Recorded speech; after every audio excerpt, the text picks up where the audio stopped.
Praise the Lord. கர்த்தருடைய நாமத்துக்கு மகிமை உண்டாவதாக. இன்றைய நாளுக்கான வேத வாக்கியம் ஏசாயா தீர்க்கதரிசியின் புஸ்தகம் 38ஆம் அதிகாரம், வசனங்கள் 1 துவங்கி 5 முடிய. இந்த அதிகாரத்திலே கர்த்தருடைய வார்த்தை ஏசா தீர்க்கதரிசிக்கு உண்டாகி எசேக்கியா ராஜாவுக்கு உரைக்கப்படுகிறது. எசேக்கியா ராஜா அந்நாட்களிலே வியாதிப்பட்டிருக்கிறார். ஏசா தீர்க்கதரிசியானவர் கர்த்தருடைய மனுஷன் எசேக்கியா ராஜாவோட போய், உன்னுடைய வீட்டின் காரியத்தெல்லாம் நீங்கள் ஒழுங்கு பற்றி கொள்ளுங்கள், நீ திரும்ப பிழைப்பதில்லை என்று கர்த்தருடைய வார்த்தையை உரைக்கிறார். அதற்கு எசேக்கியா தன்னுடைய முகத்தை சுவற்றின் புறமாக திருப்பி அழுது விண்ணப்பம் பண்ணுகிறார். நம்ம கூட இன்றைக்கி நமக்கு அநேக சோதனைகள் நமக்கு வருகிறது உண்டு.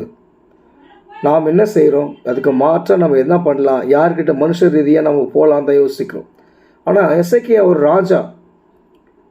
ஆனால் அந்த ராஜா நான் பெரிய ஒரு ராஜஸ்தானத்தில் இருக்கிறேன்ற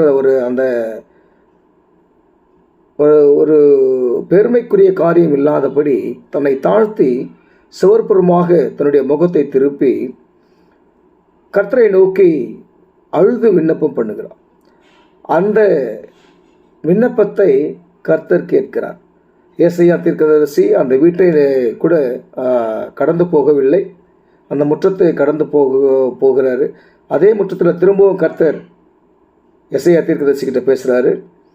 நெல்லு, நான் நீங்கள் எசேக்கியா கண்ணீரோடு அழுகிறான், அவருடைய விண்ணப்பத்தை நான் கேட்டேன், அவன் கண்ணீரை நான் கண்டேன், அதனால் அவனுக்கு நான் இன்னும் 15 ஆண்டுகளை நான் கூட்டி கொடுக்க போகிறேன்னு சொல்கிறார்.